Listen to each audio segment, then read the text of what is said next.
મિત્રો આજે શરૂ કરીએ નવું ચેપ્ટર નંબર 10 માનવ કલ્યાણમાં સૂક્ષ્મજીવોનો ફાળો. ખૂબ જ સરસ અને ઇન્ટરેસ્ટિંગ ચેપ્ટર છે. સૂક્ષ્મજીવો વિશે આપણે માનવ કલ્યાણની અંદર શું ફાળો છે તેના વિશે આપણે માહિતી લેવાની છે. ચર્ચા આગળ કરીએ ચેપ્ટરમાં. મોનેરા, પ્રોટિસ્ટા અને ફૂગ સૃષ્ટિની અંદર મોટે ભાગે બધા જ સૂક્ષ્મજીવોનો સમાવેશ થાય છે. જ્યારે વાયરસ છે, વિરોઇડ્સ છે, પ્રિયોન્સ જે છે તેનો વિટેકરની સૃષ્ટિમાં સમાવેશ થતો નથી. આપણા મગજની અંદર સૂક્ષ્મજીવો વિશે એવું છે કે સૂક્ષ્મજીવો મનુષ્યને ચેપ લગાવે છે, એટલે કે હાનિકારક છે. પરંતુ બધા જ સૂક્ષ્મજીવો હાનિકારક નથી. ઘણા ખરા સૂક્ષ્મજીવો ફાયદાકારક પણ છે અને તેઓનો ઉપયોગ આપણે વિવિધ રીતે કલ્યાણ અર્થે કરીએ છીએ. તો સૂક્ષ્મજીવો કેવી રીતે ફાયદાકારક છે અને માનવ કલ્યાણની અંદર તેઓનો શું ઉપયોગ છે તેના વિશે આપણે આ ચેપ્ટરની અંદર ચર્ચા કરવાની છે. આમ તો સૂક્ષ્મજીવો વિશે આપણે ભણી ગયા છીએ 11th અંદર પણ કલ્યાણકારી જેને કહેવાય સૂક્ષ્મજીવો જે છે એનો રોલ આપણે ભણ્યા નથી. તમે અહીંયા આકૃતિની અંદર જોઈ શકો છો. આ આકૃતિ એટલા માટે મેં ખાસ બતાવેલી છે કે જે આ આકૃતિ બી જે છે એ તો આપણને ખ્યાલ જ છે બેક્ટેરિયોફેજ છે, જેની અંદર આવેલા જે નામ છે સીડ્સ, કોલર, પૂંછ, પ્લેટ, પૂંછતંતુ, અંતમતંતુ જે ખાસ તૈયાર કરવા. 11th અંદર આપણને આટલા બધા નામ નહોતા. આકૃતિ બી જે છે તે એક શ્વસનને ચેપ કરતા એડેનોવાયરસની છે. હવે આના વિશેની માહિતી આપણને ટેક્સ્ટબુકમાં બીજે ક્યાંય નથી, એટલે આ એક વસ્તુ એડેનોવાયરસ, શ્વસનને ચેપ કરનારા વાયરસ, આ એક ખાસ તૈયાર કરવું અને ધ્યાન રાખવું. આપણે આ ચેપ્ટરનો જેને કહેવાય કે સૂક્ષ્મજીવો તરીકે કલ્યાણકારી ઉપયોગ, આપણે આ ચેપ્ટરમાં મુખ્ય 6 વસ્તુઓ ભણવાની છે. પહેલું છે કે ઘરગથ્થુ ઉત્પાદનમાં આપણને સૂક્ષ્મજીવો કેવી રીતે કલ્યાણકારી છે, ફાયદાકારક છે. નંબર 2, ઔદ્યોગિક ઉત્પાદનમાં કેવી રીતે ફાયદારૂપ છે. નંબર 3, સુએજ ટ્રીટમેન્ટ પ્લાન્ટમાં અથવા તો જેને કહી શકાય કે જે પ્રદૂષિત પાણી છે, શહેરનું પ્રદૂષિત પાણી છે, એને કેવી રીતે શુદ્ધિકરણમાં સૂક્ષ્મજીવો જે છે તે ઉપયોગી છે. ચોથું છે બાયોગેસના ઉત્પાદનમાં. એના વિશે તો કદાચ તમને થોડો ઘણો આઈડિયા હશે જ કે મિથેનોજન્સ બેક્ટેરિયા જે છે તે બાયોગેસ બનાવે છે અથવા તો ગોબર ગેસ બનાવે છે. નંબર 5, જૈવિક નિયંત્રક તરીકે, એટલે કે પેસ્ટિસાઇડ્સ જે આપણે જંતુનાશક દવાઓ વાપરીએ છીએ, તો જંતુનાશક દવાઓના બદલે આપણે સૂક્ષ્મજીવોનો પણ તેવી રીતે ઉપયોગ કરી શકીએ, એટલે કે જૈવિક નિયંત્રક તરીકે. અને રાસાયણિક ખાતરોને બદલે આપણે સૂક્ષ્મજીવો છે તેનો જૈવિક ખાતર તરીકે પણ ઉપયોગ કરી શકીએ. તો આ 6 મુખ્ય પોઈન્ટ્સ છે જેના વિશે આપણે આ ચેપ્ટરની અંદર અભ્યાસ કરવાનો છે. તો પહેલા પોઈન્ટનો અભ્યાસ કરીએ, ઘરગથ્થુ ઉત્પાદનમાં સૂક્ષ્મજીવોનો ફાળો.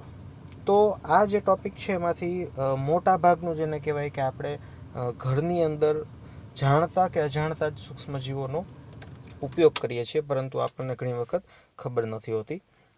તો એની અંદર પહેલું એક્ઝામ્પલ છે LAB બેક્ટેરિયા અથવા તો લેક્ટિક એસિડ બેક્ટેરિયાનો ઉપયોગ. હવે આપણને ખ્યાલ જ છે કે લેક્ટિક એસિડ બેક્ટેરિયા જે છે તે દૂધમાંથી દહીં બનાવવા માટે મહત્વના છે. તો કરે છે શું? તો કે દૂધ જે છે ને એની અંદર જેને કહેવાય કે આપણે છાશ અથવા તો દહીંને એક નિવેશ દ્રવ્ય તરીકે ઉમેરીએ છીએ, અથવા તો આપણે જેને કહેવાય કે થોડુંક અમથી છાશ મેરવણ માટે દૂધમાં ઉમેરીએ છીએ. હવે આ જે બેક્ટેરિયા છે ને એ દૂધમાંથી જેને કહેવાય પોતે ખોરાક લઈને જેને કહેવાય કે આ બેક્ટેરિયાની અંદર આ ખોરાક છે એનું શોષણ થાય. આ બેક્ટેરિયા જે છે તે અજારક શ્વસની છે, તે લેક્ટિક એસિડ બનાવે ફાઇનલી, અને આ જે અમ્લ અથવા તો એસિડ અથવા તો જે લેક્ટિક એસિડ જે છે તે દૂધમાં બહાર નીકળે પાછું, જેથી દૂધમાં રહેલું જે પ્રોટીન છે એનું અંશતઃ પાચન થાય. અને આ પ્રોટીન અથવા પોલીપેપ્ટાઇડ શૃંખલાઓ જે છે દૂધમાં જે તૂટે છે, એટલે દૂધનું જે સ્વરૂપ છે ને એમાં ફેરફાર થાય અને દૂધ જે છે તે પ્રવાહીમાંથી અર્ધઘન સ્વરૂપની અંદર કન્વર્ટ થાય, અને આ અર્ધઘન સ્વરૂપ એટલે દહીં. તો LAB બેક્ટેરિયા જે છે કે જે છાશની અંદર હોય, જે આપણે મેરવણ તરીકે દૂધમાં નાખીએ અને આ બેક્ટેરિયા જે છે તે દૂધમાંથી ખોરાક જેને કહેવાય પોતાનો ખાઈ અને કોષની અંદર અજારક શોષણ થાય, લેક્ટિક એસિડ ઉત્પન્ન થાય અને લેક્ટિક એસિડ દૂધમાં જાય અને પ્રોટીન, દૂધની અંદર રહેલા પ્રોટીન જે છે તેનું પાચન થાય અને આવી રીતે દહીં બને. તો દૂધમાં જેને કહેવાય આપણે દહીં કે છાશને નિવેશ દ્રવ્ય તરીકે ઉમેરીએ છીએ. નિવેશ દ્રવ્ય એટલે કે સૂક્ષ્મ એમાઉન્ટમાં ઉમેરાતું દ્રવ્ય કે જે કોઈ પ્રક્રિયાની શરૂઆત કરે, જેને આપણે નિવેશ દ્રવ્ય પણ કહેવાય. એલએબી જે છે તે બેક્ટેરિયાનો સમૂહ છે જેમાં ઘણા બધા પ્રકારના બેક્ટેરિયાનો સમાવેશ થાય, જેમાં લેક્ટોબેસિલસ જેમાંના એક છે. બીજી મહત્વની વાત, તો આ ફાયદો આપણે જોયો કે દૂધમાંથી દહીં બનાવે છે. બીજો પણ ફાયદો છે કે એલએબી સમૂહના જે બેક્ટેરિયા છે, જેમ કે લેક્ટોબેસિલસ અને અન્ય બેક્ટેરિયાઓ, આ બેક્ટેરિયા વિટામિન B12નું જેને કહેવાય સંશ્લેષણ કરે છે. વિટામિન B12 સાયનોકોબાલેમાઇન અથવા તો મિથાઇલકોબાલેમાઇન. ઉપરાંત જેને કહેવાય કે આ બેક્ટેરિયા દ્વારા જેને કહેવાય કે વિટામિન B12ને HClની હાનિકારક અસરથી પણ બચાવે. આપણે પાચન માર્ગમાં જોયું કે સામાન્ય રીતે HCl જે છે તે વિટામિન B12 સાથે સંયોજાઈને તેનું શોષણ અટકાવે છે. તો આ બેક્ટેરિયા જે છે તે વિટામિન B12 પણ બનાવે. એટલે વિટામિન B12નું જેને કહેવાય પોષણ મૂલ્ય વધે. દહીં ખાવાથી વિટામિન B12 આપણને વધુ પ્રમાણમાં મળે. બીજું ખૂબ જ મહત્ત્વની વાત છે, આ બેક્ટેરિયા એલએબી બેક્ટેરિયા જે છે એનો બીજો બહુ મહત્ત્વનો ઉપયોગ, હવે લીવર ફેલિયર હોય, મીન્સ કે યકૃત નિષ્ફળ જવું, રિનલ ફેલિયર મૂત્રપિંડનું નિષ્ફળ જવું, પ્રેગ્નન્સી, બાળકો અને મોટી ઉંમરના દર્દીઓ માટે, પેટને લગતા રોગો જેમ કે અતિસાર અથવા તો ઝાડા છે કે અન્ય પાચનતંત્રના રોગો. હવે આવા કિસ્સામાં લીવર ફેલિયર અને રિનલ ફેલિયરના કિસ્સામાં કઈ દવા આપવી તે એક મોટો પ્રશ્ન છે ડૉક્ટર માટે, કારણ કે યકૃત છે આ જે તે દવાને જેને કહેવાય કે તોડી નહીં શકે, મૂત્રપિંડ છે તે જે તે દવાને બહાર નહીં કાઢી શકે.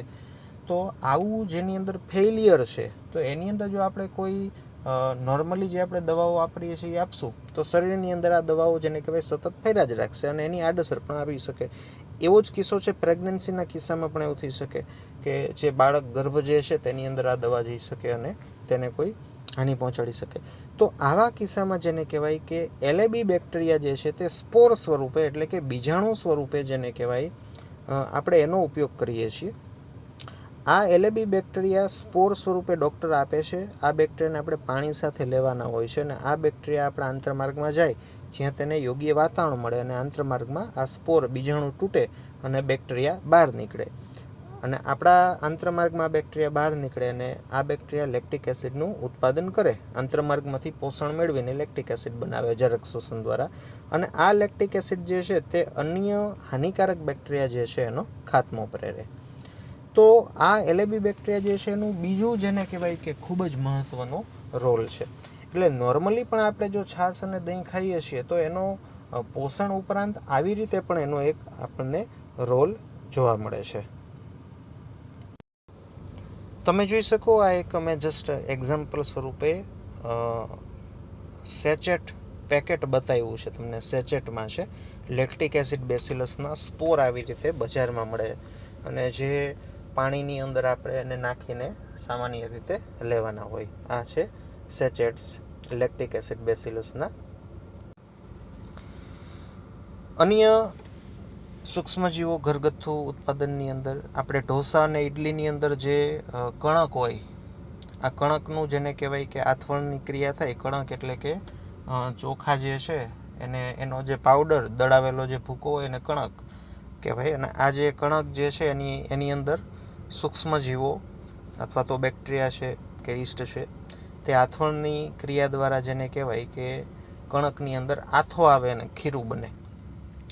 તો આ જે બેક્ટેરિયા કે ઈસ્ટ જે છે તે સામાન્ય રીતે આલ્કોહોલિક પ્રકારની આથવણની ક્રિયાઓ કરતા હોય છે અને આપણને ખ્યાલ છે કે આલ્કોહોલિક આથવણની ક્રિયા દરમિયાન કાર્બન ડાયોક્સાઇડ મુક્ત થાય અને આ કાર્બન ડાયોક્સાઇડ જ્યારે આમ કણકમાંથી બહાર નીકળશે એટલે એ જે ખીરું જે છે એમ છિદ્રિષ્ટ બને અને જેથી એમાંથી જે પણ આપણે વાનગીઓ બનાવીશું, ઇડલી બનાવીશું તો એની અંદર આપણને સૂક્ષ્મ છિદ્રો જોવા મળશે. આ જ વસ્તુ બ્રેડ માટે લાગુ પાડી શકાય કે બ્રેડ છે તે છિદ્રિષ્ટ કેમ છે? તો બ્રેડ બનાવવા માટે આપણે જેને કહેવાય કે સેકેરોમાઇસિસ સેરેવિસી નામની ઈસ્ટનો ઉપયોગ કરીએ છીએ, જેને બેકર્સ ઈસ્ટ તરીકે પણ ઓળખવામાં આવે છે. બેકર્સ મીન્સ કે બેકર્સ ઈસ્ટ, બેકરી પ્રોડક્ટ્સની અંદર આપણને ઉપયોગી થઈ શકે એવી આ ઈસ્ટ. તો આ બેકર્સ ઈસ્ટ હવે બ્રેડ બનાવવા માટે સામાન્ય રીતે જે ઘઉં કે મેંદાનો લોટ હોય છે એની અંદર આ ઈસ્ટ જે છે એ ઉછેરવામાં આવે છે અને આ ઈસ્ટ આલ્કોહોલિક આથવણ કરે જેથી કાર્બન ડાયોક્સાઇડ મુક્ત થાય, અને મુક્ત થતો કાર્બન ડાયોક્સાઇડ જેને કહેવાય કે આ જે લોટ છે એમાંથી બહાર નીકળે, જેથી આ લોટ જે છે એ છિદ્રિષ્ટ બને, એટલે કે બ્રેડ પણ આપણને છિદ્રિષ્ટ જોવા મળે. આ ઈસ્ટ આપણને બજારની અંદર જેને કહેવાય કે સ્પોર પાવડર સ્વરૂપે અથવા બીજાણુ પાવડર તરીકે પણ આપણને મળે છે, અથવા તો ઘરની અંદર તો આપણે કોઈ ભીની જગ્યાએ આવી તપેલી છે, આપણે ખાસ કરીને ખીરું બનાવવાનું હોય તો એવા કિસ્સામાં છાયાવાળી કે ભીની જગ્યાએ આપણે તપેલાને જેને કહેવાય કે ઉપર છીબું ઢાંકીને રાખી દઈ તો પણ જેને કહેવાય કે સૂક્ષ્મજીવો કે ઈસ્ટના જે બીજાણુઓ હવામાં હોય તો એ એવી રીતે આપણે ઘરગથ્થુ રીતે પણ આવી રીતે આપણે અકસ્માતે એને મેળવીએ છીએ. તો બ્રેડ બનાવવા માટે, ઢોસા ઇડલી બનાવવા માટે જાણતા જ કે અજાણતા જ આપણે જેને કહેવાય સૂક્ષ્મજીવોનો ઉપયોગ કરીએ છીએ. ત્યારબાદ આવશે ટોડી પીણું. ટોડી પીણું દક્ષિણ ભારતનું એક પ્રણાલીગત પીણું છે. ટોડી પીણું જે છે તે પામ ટ્રી જે છે એનું અન્વાહકનો રસ આથવણ કરીને જેને કહેવાય કે ટોડી પીણું મેળવવામાં આવે છે. ટોડી પીણાની અંદર આપણને થોડાક એમાઉન્ટમાં 4થી 6% એમાઉન્ટમાં આપણને આલ્કોહોલ જોવા મળે છે. તો આ છે ટોડી પીણું કે જે બનાવવા માટે સૂક્ષ્મજીવોનો ઉપયોગ થાય છે. ઉપરાંત માછલી છે, સોયાબીન છે, વાંસ છે, જેને પણ આપણે આથવણ દ્વારા ઘણી બધા પ્રકારની ખાદ્ય સામગ્રી કે અથાણા વગેરે આપણે બનાવીએ છીએ. ઉપરાંત ચીઝની બનાવટમાં પણ જેને કહેવાય સૂક્ષ્મજીવોનો ઉપયોગ થાય છે. સૂક્ષ્મજીવોના ઉછેરથી જેને કહેવાય ચીઝ જે છે એનો બાહ્ય દેખાવ એટલે કે પોત અથવા તો ટેક્સચર પ્લસ સુગંધ અને સ્વાદ જે છે એને આપણે બદલાવી શકીએ છીએ. સ્વિસ ચીઝ જે છે, પ્રોપિયોની બેક્ટેરિયમ શર્માની નામના બેક્ટેરિયા જે છે તે આ સ્વિસ ચીઝ મેળવવા માટે ઉછેરવામાં આવે છે, અને સ્વિસ ચીઝની લાક્ષણિકતા છે કે ચીઝમાં આપણને મોટા છિદ્ર જોવા મળે. તો આ છિદ્ર બેક્ટેરિયાની અંદર આલ્કોહોલિક આથવણ થતાં જે CO2 ઉત્પન્ન થાય છે તેના લીધે આપણને આવા છિદ્રો જોવા મળે છે. ઉપરાંત રોકવીફોર્ટ ચીઝ, આ રોકવીફોર્ટ ચીઝ જે છે કે જે વિશિષ્ટ સ્વાદ અને સુગંધ માટે જાણીતી છે. તો વિશિષ્ટ સ્વાદ અને સુગંધ માટે આપણે પેનિસિલિયમ રોકવીફોર્ટી જેવી ફૂગનું આપણે સંવર્ધન કરીએ છીએ, જેથી આપણને વિશિષ્ટ સ્વાદ અને સુગંધ પ્રાપ્ત થાય છે. તો આ બધી વાત થઈ ઘરગથ્થુ ઉત્પાદનની અંદર સૂક્ષ્મજીવો જે છે તે કેવી રીતે ફાયદાકારક છે. આગળ આપણે જોઈશું કે ઔદ્યોગિક ઉત્પાદનમાં સૂક્ષ્મજીવો કેવી રીતે આપણને મદદરૂપ બને છે.